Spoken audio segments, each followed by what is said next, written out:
Защо някои клиенти спират да посещават салона?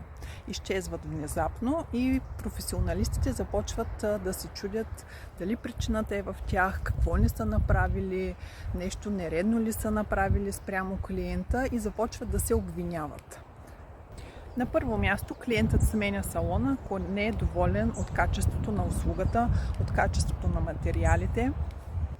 На второ място, ако не е доволен от цената, съотношение услуга-цена. На трето място, ако не получава нужното внимание и добро отношение в салона.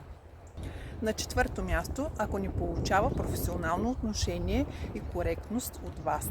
Ако се местите место работата, ако местите салона, често това също не удовлетворява даден клиент, защото мястото не става удобно за посещение от него. Друга причина може да бъде хигиената в салона и още много други причини. Мога да ви дам още много съвети, но може да ги прочетете също и в книгата "Маникюрът от хоби до професия". И помнете, че не винаги причината за това един клиент да не се върне е във вас. Ако спазвате всички норми на работа и всички съвети, които сме описали в книгата, то бъдете сигурни, ще имате редовна клиентела.